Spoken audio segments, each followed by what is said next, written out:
তিনি বর্ণনা করেছেন, তিনি বলেন বিশ্বনবী রাসূলুল্লাহ সাল্লাল্লাহু আলাইহি ওয়াসাল্লাম তিনি একবার সাহাবারা সামনে বসে রয়েছেন, আর বিশ্বনবী তিনি আমাদের সামনে তিনি ওয়াজ করেছেন, নসিহত করেছেন, উপদেশ দিচ্ছেন। বাইনামা নাহনু ইনদা রাসূলিল্লাহ সাল্লাল্লাহু আলাইহি ওয়াসাল্লাম যাতা ইয়াউমিন ইয তালা আলাইনা রাজুলুন শাদীদু বায়াদিস সিয়াবি শাদীদু সাওয়াদিস শা'রি। হঠাৎ করে বিশ্বনবী রাসূলুল্লাহ সাল্লাল্লাহু আলাইহি ওয়াসাল্লামের সম্মুখে এমন একজন আগন্তুক ব্যক্তি, এমন একজন আগন্তুক অপরিচিত ব্যক্তি বিশ্বনবীর সামনে তার শুভগমন ঘটলো। লোকটাকে দেখার পরে আমরা সবাই বড়ই আশ্চর্য হয়ে গেলাম, কারণ ওই লোকটাকে দেখার পরে বিশ্বনবীর মুখেও হাসি, আবার ওই লোকটা যিনি আমাদের সামনে এসেছেন তার মুখেও মুচকি মুচকি হাসি। বিশ্বনবী আবার তিনি বললেন, এই হাতের ইশারা করলেন, আমরা সেই তার জন্য আমরা মাঝখান দিয়ে রাস্তা করে দিলাম। অবশেষে হাত্তা জালাসা ইলান নবী সাল্লাল্লাহু আলাইহি ওয়াসাল্লাম, সেই অপরিচিত ব্যক্তি আগন্তুক প্রতীক বিশ্বনবী রাসূলুল্লাহ সাল্লাল্লাহু আলাইহি ওয়াসাল্লামের সামনে এসে নিজের হাঁটুটাকে বিশ্বনবীর হাঁটুর সঙ্গে মিলাইয়া দিলেন। হাঁটুর সঙ্গে হাঁটু মিলাইয়া দেওয়ার পরে এবং নিজের হাতের তালুটাকে বিশ্বনবীর উপরে দিয়ে বলেন, ইয়া মুহাম্মদ, ওহে মুহাম্মদ সাল্লাল্লাহু আলাইহি ওয়াসাল্লাম, ফাখবিরনি আনিল ইসলাম ইয়া রাসূলুল্লাহ।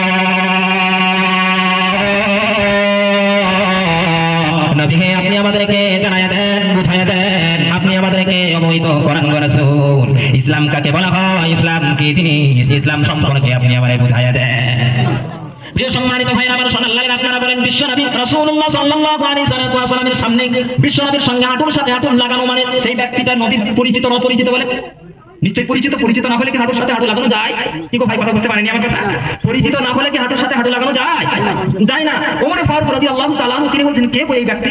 লোকটাকে দেখে তো মনে হচ্ছে না যে আমাদের আশেপাশের লোক, এরকম তো মনে হচ্ছে না। আবার দূর থেকে যদি আসবো মনে করে, তাহলে তৎকালীন সময় তো মরুভূমি এলাকা, পায়ে হেঁটে আসতে হবে, অথবা উঠে চলে আসতে হবে, তার পোশাক আশাক নোংরা হয়ে যাবে, চুলগুলো উস্কো হয়ে যাবে। কিন্তু লোকটাকে আমরা দেখেই বড়ই আশ্চর্য হয়ে গেলাম। লোকটার গায়ের পোশাক ছিল সাদা ধবধবে পরিষ্কার পরিচ্ছন্ন, মাথার চুল গুলো ছিল কালো কুচকুচে পরিপাটি করা, চিরুনি দিয়ে আচরণ। আমরা বড়ই আশ্চর্য হয়ে গেলাম, কে গো এই ব্যক্তি?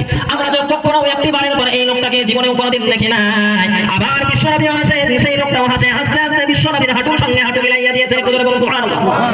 বিশ্বনবীর সামনে এসে অসম্ভবভাবে আশ্চর্যভাবে প্রশ্ন করলেন, ইয়া মুহাম্মদ, নবীকে আপনি জানায়া দেন গো রাসূল, ইসলাম কাকে বলা হয়, ইসলাম কি জিনিস, আপনি আমারে বুঝাইয়া দেন গো রাসূল। নবীজি আবারও তখন তিনি উত্তর করে বললেন, ওহে আমার আগন্তুক পথিক, তুমি আমার ইসলাম সম্পর্কে জানতে চাও, জিজ্ঞাসাবাদ করেছ। ইসলাম হচ্ছে আল ইসলামু আন তাশহাদা আল্লা ইলাহা ইল্লাল্লাহ ওয়া আন্না মুহাম্মাদার রাসূলুল্লাহ ওয়া তুকিমাস সালাতা ওয়া তু'তিয়াজ যাকাতা ওয়া তাসুমা রমাদানা ওয়া তাহুজ্জাল বাইতা ইন ইসতাতা'তা ইলাইহি সাবিলা। বিশ্বনবী আমরা তিনি বললেন, ওহে আমার আগন্তুক ব্যক্তি, তুমি আমাকে ইসলাম সম্পর্কে প্রশ্ন করেছ।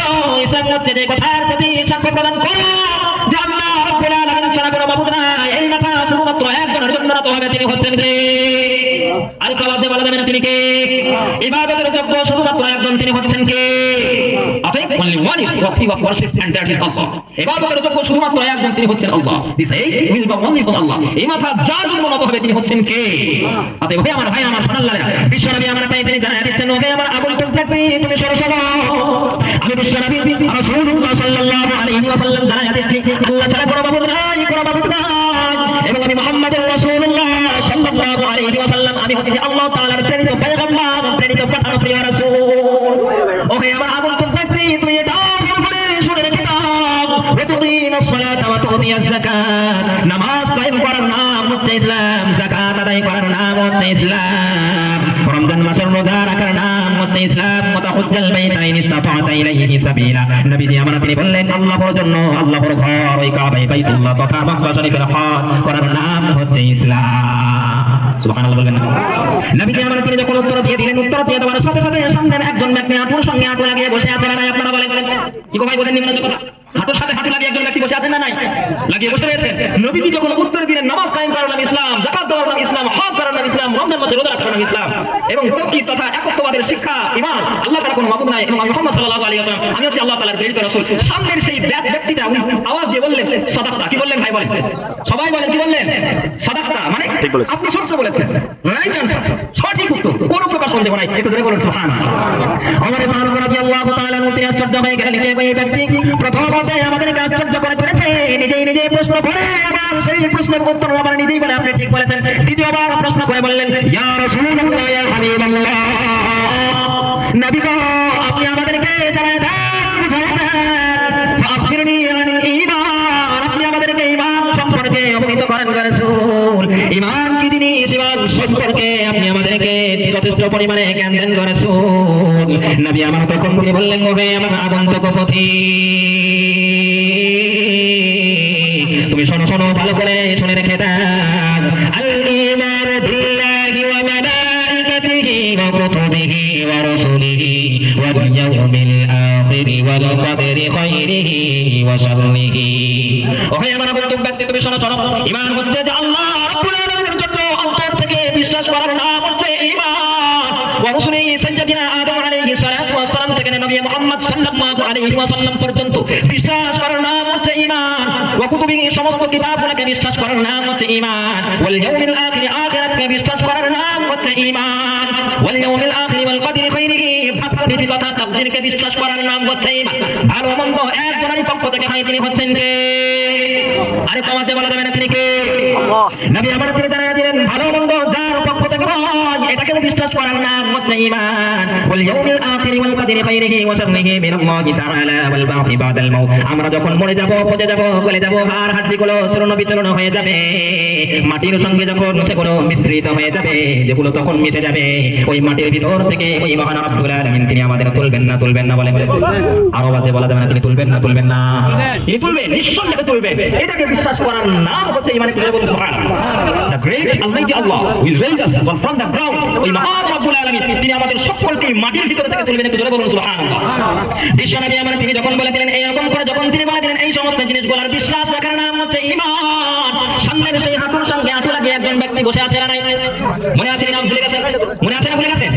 আছে। সামনের সেই হাঁটুর সঙ্গে হাঁটু লাগায় ব্যক্তিটা বলে উঠলো ইয়া মুহাম্মদ সাদাক্তা, আপনি সত্য বলেছেন গো রাসূল, আপনি সত্য বলেছেন, রাইট অ্যানসার, সঠিক উত্তর, কোনো প্রকারের ভুল নাই উত্তরের মধ্যে। আবার প্রশ্ন করে বললেন ইয়া রাসূলুল্লাহ ইয়া হাবিবাল্লাহ, নবী হে আপনি আমারে জানায় দেন, বুঝায় দেন, ফাখবিরনি আনিল ইহসান, ইহসান কাকে বলে, ইহসান কি জিনিস? নবী আমার আপনি আমাকে একটুখানি বুঝায় দেন গো রাসূল। অর্থাৎ আমি ইবাদত বান্দেগি করব, আল্লাহর জন্য ইবাদত বান্দেগি করব, কোন প্রসেসের মাধ্যমে, কোন তরিকার মাধ্যমে, কোন পদ্ধতির মাধ্যমে, কেমন নিয়ত নিয়ে আমি আল্লাহ রাব্বুল আলামিনের জন্য ইবাদত বান্দেগি করব, আপনি আমারে জানায় দেন। নবী আমার তিনি বলেন আল ইহসানু আন তা'বুদাল্লাহা কাআন্নাকা তারাহু ফাইন লাম তাকুন তারাহু ফাইন্নাহু ইয়ারা। নবী আমার তিনি বললেন ওহে আমার আগন্তুক পথি, ইবাদত কোন প্রসেসের মাধ্যমে, কোন পদ্ধতির মাধ্যমে, কেমন নিয়তের মাধ্যমে তুমি করবে। তুমি নামাজ পড়বে, তুমি রোজা রাখবে, তুমি হজ করবে, তুমি যাকাত দেবে, তুমি আল্লাহর নামে তাসবিহাত করবে, তুমি জিকির আজকার করবে, তুমি মদ থেকে বিরত থাকবে, তুমি জিনা থেকে বিরত থাকবে, তুমি যথেষ্ট পরিমাণে যত রকমের ইবাদত বান্দেগি করবে। তুমি অন্তরের মধ্যে একটা জিনিস ধারণা করে নিয়ে নাও, একটা জিনিস অন্তরের মধ্যে রেখে নাও। তুমি মনে মনে ভাবো আমি নামাজ পড়ছি, আমি রোজা করেছি, আমি হজ করেছি, আমি যাকাত দিচ্ছি, একজনে তিনি দেখতে পাচ্ছেন, আমি যেন মহান রব্বুল আলামিনকে চোখের সামনে দেখতে পাচ্ছি। সুবহানাল্লাহ। বিশ্বনবী আমার তারপরে তিনি বলেন কাআন্নাকা তারাহু ফাইন লাম তাকুন তারাহু ফাইন্নাহু ইয়ারা। যদি তোমার অন্তর সেই না যায়, যদি তোমার এরকম মনে না হয় আমি রব্বুল আলামিনকে দেখতে পাচ্ছি না, অন্ততপক্ষে তুমি এইটা মনে করো আমি আল্লাহ পাককে দেখতে পাচ্ছি না, তা কি হয়েছে? ওই মহান রব্বুল আলামিন তিনি আমারে দেখতে পাচ্ছেন না বলে। ওহে আমার ভাইরা, ওহে আমার যুবক লালেরা, ওহে আমার নওজোয়ান যুবকেরা, আজকে তুমি মদ পান করছো, মদের শিশি নিয়ে এরকম ভাবে হাত নিয়ে ধরে রেখেছো। তুমি অন্তরের মধ্যে কথা রেখে দাও আল্লাহ পাক তিনি আমাদের দেখছেন। তুমি যেটা করতে যাচ্ছ আল্লাহ পাক তিনি আমাদের দেখেন না বলে। আজকে আপনারা যারা জমির আল বলেন না, কোনটি বলেন আপনারা বলুন তো, জমির আল করে আপনারা নিজের জমিনকে বড় করে নিচ্ছেন, নিজের জমিনকে নাহাত ভাবে বড় করছেন, কেউ দেখতে পাচ্ছেন না, দেখেন তিনি একদম তিনি কে? আজকে আপনি চুরি করেছেন, চুরি করে ফসল আপনি উপভোগ করেছেন, নিজের হারাম ভাবে আপনি হারাম পন্থায় রুজি উপার্জন করেছেন, দেখতে পাচ্ছেন তিনি একদম তিনি হচ্ছেন কে?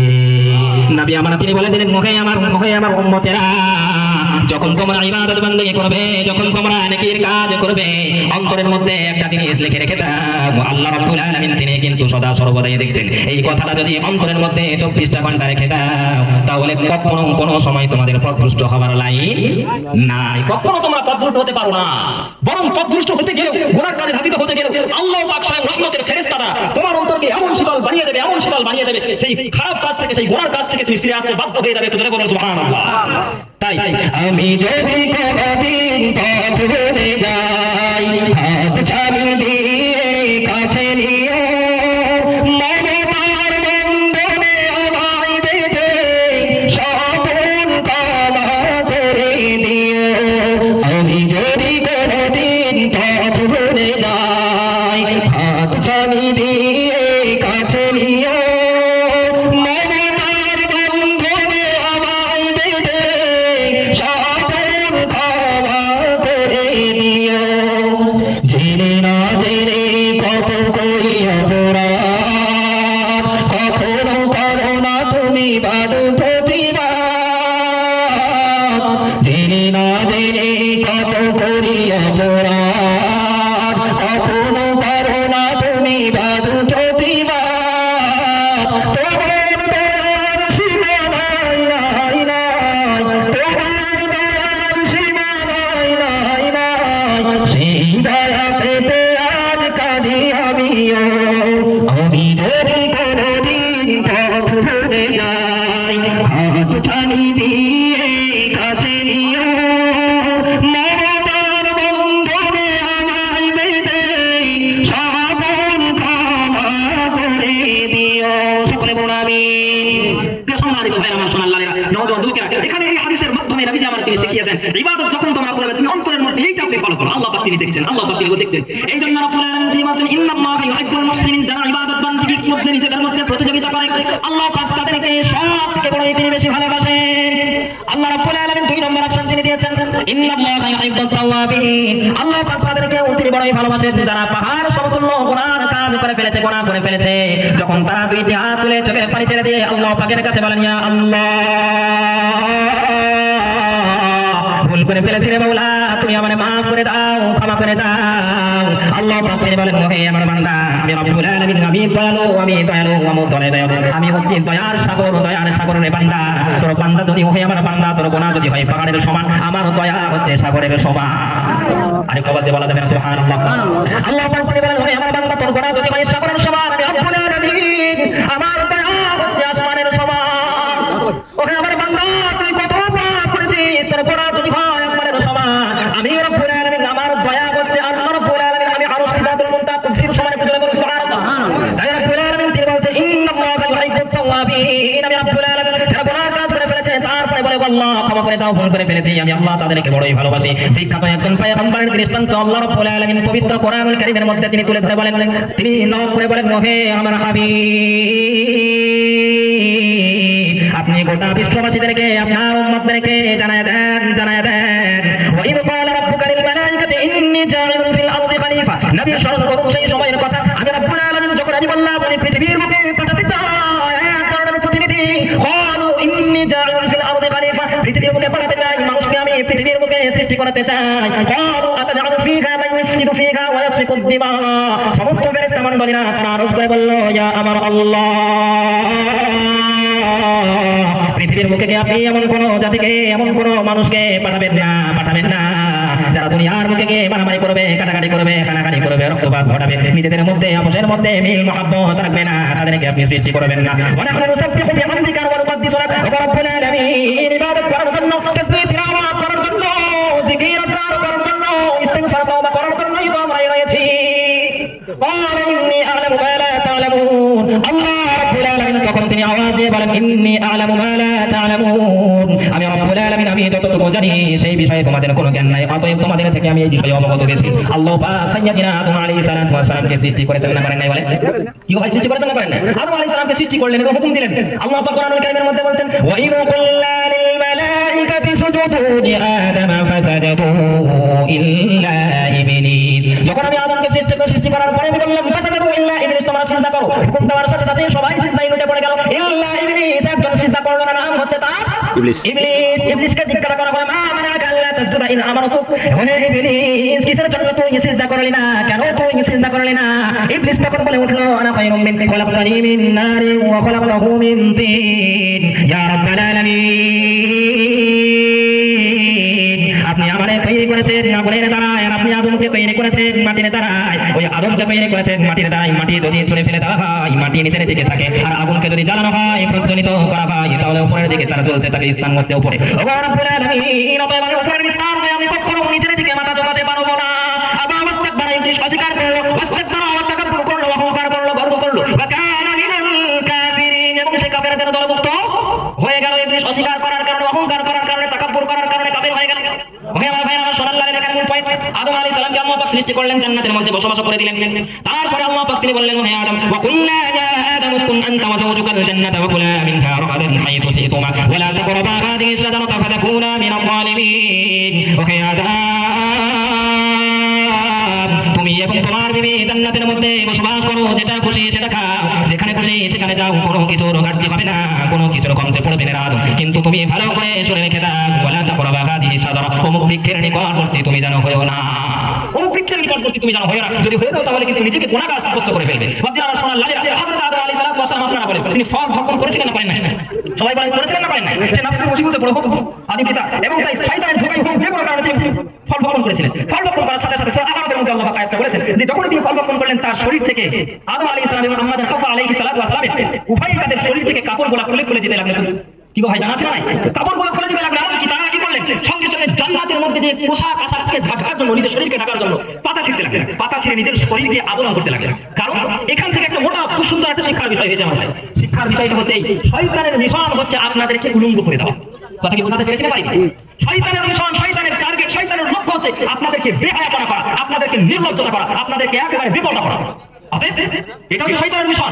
আর এই বেহায়াপনা, বিপদা হওয়া, নির্লজ্জতা হওয়া যদি আমরা যদি নিজেকে না রুখতে পারি, তাহলে আমরা নিজেরাই নিজেদের প্রতি গুনাহ করেছি। কথা কি বোঝাতে পেরেছি ভাই? নাই ভাই। ওহে আমার ভাই, আমার সোনার লালেরা, ওহে আমার নওজোয়ান যুবকেরা, পর্দায় থাকলে নারীর কোনো মান কমে যায় না বাবাজি। কোশ্চেন কালে ওয়াল্লাহি ওয়া আল্লাহর কসম, পর্দায় থাকলে নারীর কোনো মান সম্মান কমে না, কমে না, কমে না। আচ্ছা আপনারা বলেন, এই এলাকার মধ্যে কোনো ফলের দোকান আছে ভাই আপনাদের এখানে? ফলের দোকান আছে না? আছে। ফলের দোকানে আছে। আচ্ছা, ওই ফলের দোকানে আপনারা কলা বলেন তো, যে কলাটা বিক্রি, আচ্ছা কলা, এখন ফলের দোকানে উনি যদি মনে করেন যে আমি কলা বিক্রি করি, যদি আমার খদ্দেররা যারা আমার কাছ থেকে কলা খায়, বেচারিদের ছেলে খেতে বড়ই কষ্ট হয় গো, আমি এক কাজ করি, কলাগুলো আমি ছিলে ছিলে দোকান আমার খদ্দেরদেরকে বিক্রি করবো। আচ্ছা বলে, ওই কলাগুলো কি বিক্রি হবে ভাই? সবাই বলেন, কলা কি বিক্রি হবে? কলার উপরে কি উঠবে? মাছি উঠবে। আর কলাগুলো কিছুক্ষণ পরে দাগি হয়ে যাবে না, যাবে না? দাগি মানে বলেন তো, কালো, লালচে ইত্যাদি দাগ হয়ে যাবে না, যাবে না? দাগি দাগ হয়ে যাবে। এখন আল্লাহ রাব্বুল আলামিন প্রত্যেকটা ফল, ফ্রুট ইত্যাদি গ্লাস দিয়েছেন, গ্লাস মানে পর্দা, গ্লাস দিয়েছেন। আর সর্বশ্রেষ্ঠ মানুষ নারী, আল্লাহ রাব্বুল আলামিন তার কোনো গ্লাস থাকবে না, এটা কি কখনো হতে পারে? কি ভাই বুঝতে পারেন আমার কথা? তার কখনো কোনো গ্লাস থাকবে না, এটা কি কখনো হতে পারে? কখনো হতে পারে না। আর এটা আমি আপনাদেরকে বলি, শুনুন, যে জিনিস যত দামি হয় তার তত মূল্য বেশি। সোনা, হীরা, মুক্তা, আপনারা এই ইট বালি পাথর, ইট বালি পাথর আপনারা যেমন রাস্তার কানাতে কানাতে খুঁজে পান, সোনা দানা কি আপনি এরকম রাস্তাঘাটে গেলে কি পাবেন? ভাইরা তো আওয়াজে বলেন, পাবেন কি? পাবেন না। তাহলে আপনার সোনা দানাটা কোথায় রাখেন? আলমারির ভিতরে, তার মধ্যে একটা ছোট কোটো থাকে, তার মধ্যে সুন্দর একটা লাল কাপড় থাকে, তার মধ্যে আবার সুন্দর একটা প্যাকিং করা থাকে, সেটাকে আরো একটা ডয়ারের মধ্যে রাখেন, রাখেন না? রাখেন না? সেটাকে তালা মারিয়ে রাখা হয়, এমনকি গোপন জায়গা, কেউ জানে না, জানতে পারে। কারণ জানতে পারলে বিপদ, কারণ এটা সেপারেট জিনিস, প্রাইভেটলি জিনিস। এইরকম আমরা মনে করি। ওহে আমার ভাইরা, ওহে আমার সোনার লালেরা, তোমার নিজের বোন সে বিপদটা হয়ে ভাই, তুমি কেমন করে, কোন দিকে, কোন সেন্সে, কোন কমন সেন্সে তুমি তোমার বোনকে পর্দার কথা তুমি বলতে পারবা? তোমার নিজের মা, তুমি বিপদটা হয়ে ঘুরে বেড়ায়, নিজের একবার বেহায়াপনা ভাবে তুমি ঘুরে বেড়ায়, তুমি কোন সেন্সে, কোন কমন সেন্সে তুমি নিজের মাকে বলতে পারো ওহে আমার মাদার পর্দা করো? কোন সেন্সে তুমি বলতে পারো না? এটা তোমার বলা দরকার, এটা তোমার বলা দরকার। আর এটা যদি না বলেন, এটা যদি না বলেন, বলবো আমি আল্লাহর কসম, আল্লাহ পাক আপনাকে পাকড়াও করবেন। কথা কি বুঝতে পেরেছেন আপনারা? জি। হযরত আদম আলাইহিস সালাম, এখান থেকে যে মূল পয়েন্টটা সেটা হচ্ছে এই, এক নম্বর হচ্ছে পর্দার, নারীর সাথে পর্দার বিশাল একটা সম্পর্ক। দ্বিতীয় নম্বর, আদম আলাইহিস সালাম তিনি ফল খাওয়ার সাথে সাথে আল্লাহ পাকের বিধান ছিল তুমি ফল খেও না। তারপর তিনি ভুল করে ফেললেন, ভুল করার সাথে সাথে আল্লাহ পাকের কাছে ক্ষমা তিনি চেয়ে নিলেন। যেই না পোশাক খুলে গেছে, সঙ্গে সঙ্গে রব্বুল আলামিনের কাছে বললেন, রব্বানা যালামনা আনফুসানা ওয়া ইল্লাম তাগফির লানা ওয়া তারহামনা লানাকুনান্না মিনাল খাসিরিন। ওহে আমার আল্লাহ, যালামনা আনফুসানা, আমরা ভুল করে ফেলেছি রে মাওলা, আমরা ক্ষতি করে ফেলেছি, নিজেদের প্রতি অত্যাচার করে ফেলেছি। ওয়া ইল্লাম তাগফির লানা, যদি আপনি আমাদেরকে ক্ষমা করে না দেন, ওয়া তারহামনা, যদি আপনি আমাদের প্রতি রহম না করেন, দয়া না করেন, লানাকুনান্না মিনাল খাসিরিন, তাহলে নিঃসন্দেহে ওহে আমাদের আল্লাহ আমরা ক্ষতিগ্রস্তের মধ্যে সাব্যস্ত শামিল হয়ে যাবো মাওলা। অর্থাৎ আমরা গুনাহ করে করে ফেলেছি, আপনি আমাদেরকে মাফ করে দেন। আল্লাহ রাব্বুল আলামিন আদম আলাইহিস সালাতু ওয়াস সালামের তওবাকে কবুল করেছেন না কবুল করেন না? কি ভাই বলতে পারেন? কবুল করেছেন না করেন না? কবুল করেছেন। অতএব আদম আলাইহিস সালাম তিনি এখান থেকে একটা শিক্ষা দিতে দিয়েছেন, ওহে আমার সন্তানেরা, যদি গুনাহ হয়ে যায় আল্লাহ পাকের কাছে মাফ চাও, বেশি বেশি করে ক্ষমা দাও, ইস্তিগফার করো। একটু জোরে বলুন সুবহানাল্লাহ। তাই রাব্বুল আলামিন তিনি বলেন ইন্নাল্লাহা ইউহিব্বুল মুহসিনিন, নেকির কাজে বেশি বেশি করে প্রতিযোগিতা করা, এটা হচ্ছে ইবাদত। আল্লাহ রাব্বুল আলামিন তাদেরকে ভালোবাসেন, বেশি বেশি করে যারা তওবা করে তাদেরকে রাব্বুল আলামিন ভালোবাসেন। ওয়া ইউহিব্বুল মুতাতাহহিরিন, যারা নিজের শরীরকে পবিত্র রেখে দেয়, পরিষ্কার ও পরিচ্ছন্ন রেখে দেয়, আল্লাহ রাব্বুল আলামিন তাদেরকে বড়ই ভালোবাসেন। আজকের মুসলমানের সন্তান, মুসলমানের নওজোয়ান যুবক, তারা কেমন করে ফরজ গোসল করতে হয় সেটাও জানে না, ওযু কেমন করে করতে হয় সেটাও তারা জানে না। মুসলমানের নারী, মুসলমানের কন্যা, অথচ পাক পবিত্র কেমন করে অর্জন করতে হয় সেটাও তাদের জানা নাই। মেন্স থেকে পিরিয়ড থেকে কেমন করে পরিষ্কার পরিচ্ছন্ন হতে হয় সেটাও তাদের জানা নাই। এমনকি মুসলমানের কন্যা তারা ব্লু সেভ করে, মুসলমানের কন্যা হাতের মধ্যে নেল পালিশ দেয়, আবার মুসলমানের কন্যা নিজের চুলগুলোকে উটের যেমন কুঁজ রয়েছে সেই রকম ধুতি করে ঘুরে বেড়ায়। কথা বলেন ঠিক না ঠিক? কি ভাই কথা ভুল বললাম নাকি? আপনাদের এই এলাকায় আমাদের দিকে কিন্তু এরকমটা দেখা যায়, আপনাদের এখানে আমি বলতে পারছি না। আমি সেই দিক দিয়ে আপনাদের কথা বললাম। অতএব ওহে আমার ভাই, আমার সোনার লালেরা, যদি এই সমস্ত আভ্যন্তরীণ বাহ্যিক, তাই বাইরের কত দিক দিয়ে হোক, ভিতরগত দিক দিয়ে হোক, যারা নিজের শরীরকে পবিত্র রাখবে আল্লাহ পাক তিনি বলছেন আমি মহান রাব্বুল আলামিন তাদেরকেও বড়ই ভালোবাসি। একটু জোরে বলুন সুবহানাল্লাহ।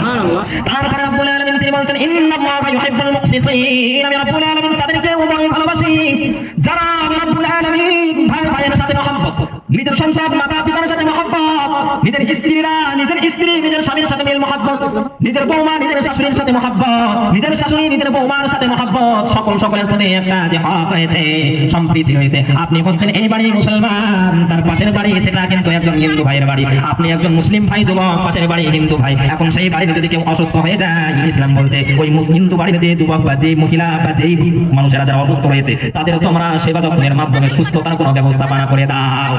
এটা হচ্ছে ইসলামের নিয়ম। নবীজি আমার তিনি গিয়েছেন, নবীজি আমার তিনি ইহুদি মহিলাকে তিনি সম্মান করেছেন, খ্রিস্টান মহিলাকেও সম্মান করেছেন, আবার নবীজি আমার যৌন হত্যাদি অন্যান্য ধর্মাবলম্বী মানুষদের সম্মান করেছেন, বলেও দিয়েছেন। ছোট্ট ছোট্ট বালকদের মাথায় তিনি কত সুন্দর করে তিনি হাসি খুশি করে তিনি কথা বলেছেন, মাথার উপরে তিনি হাত নিয়ে দিয়েছেন, ইনসাফ কায়েম করেছেন।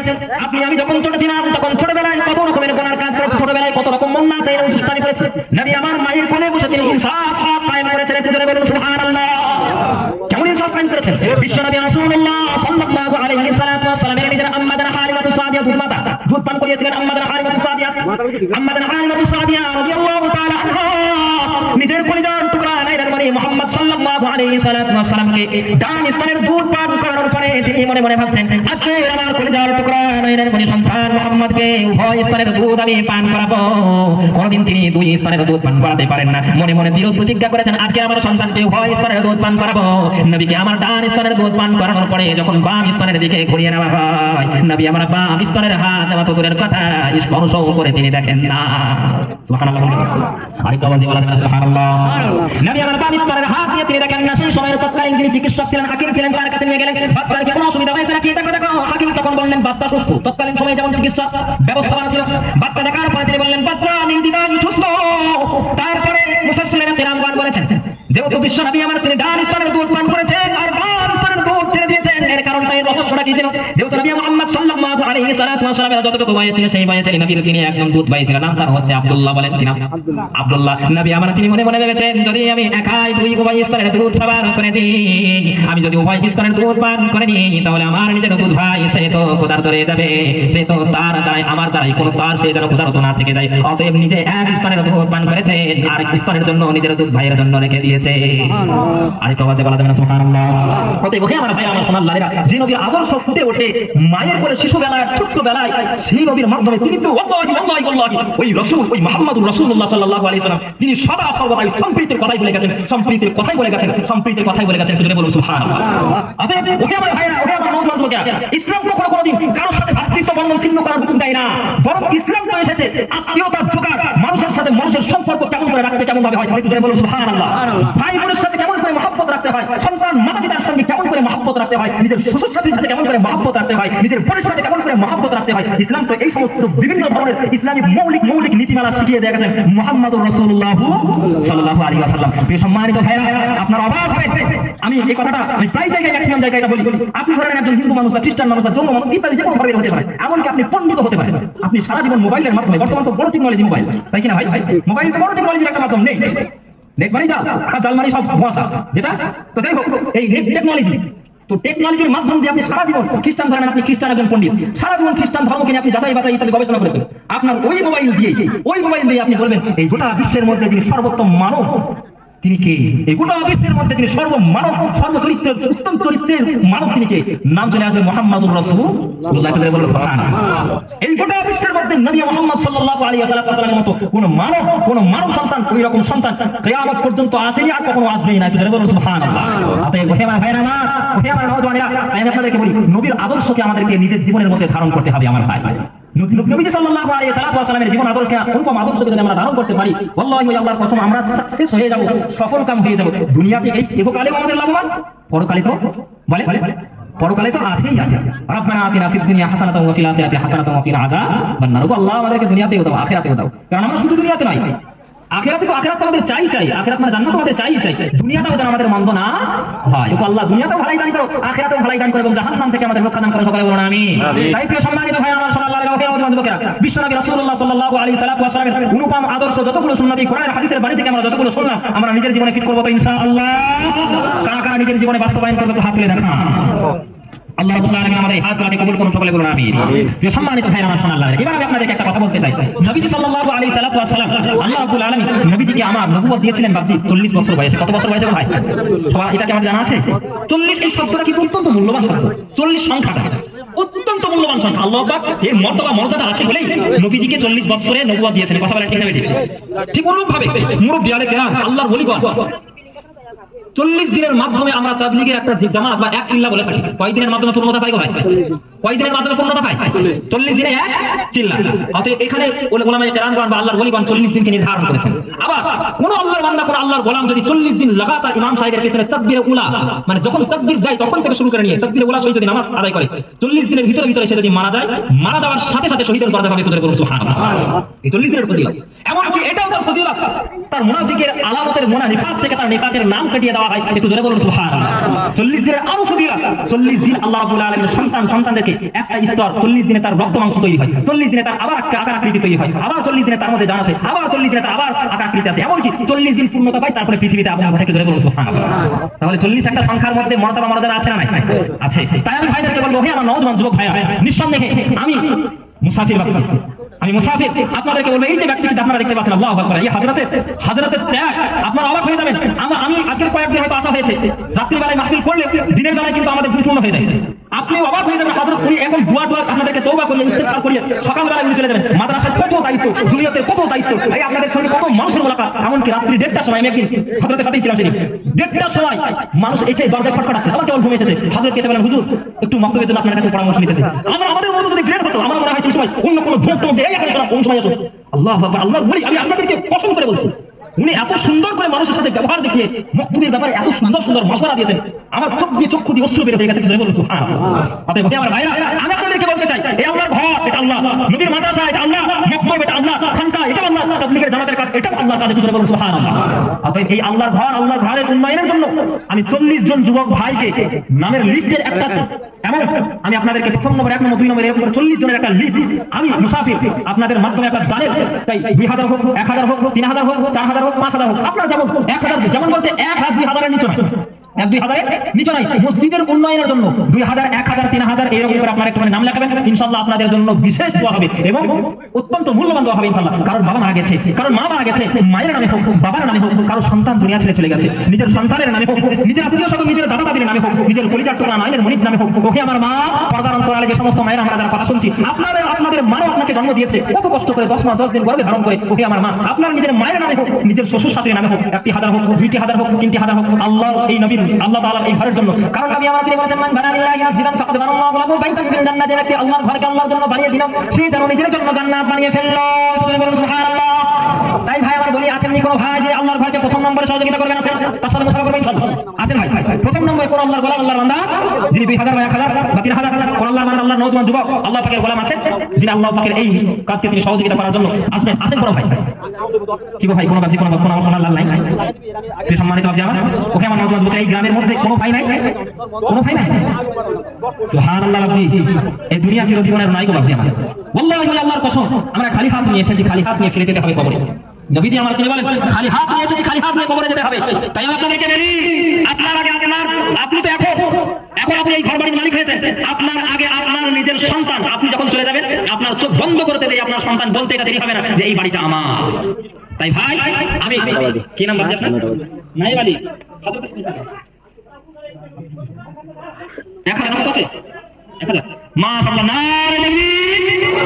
নাই বাড়ি বাদ দিয়ে আমার মসজিদকে ভালোবেসে দিয়েছেন। 1000 টাকা করে বলুন মারহাবা।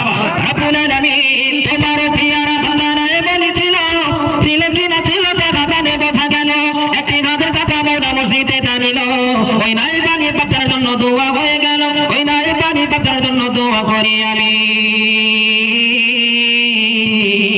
জান্নাতুল ফিরদাউস মওলা বানিয়ে দিও তুমি, আর মাতা পিতা থাকে যদি কবরে দে উদ্ধার করিয়া দিও তোমার রহমতে, সকলে বলো আল্লাহুম্মা আমিন।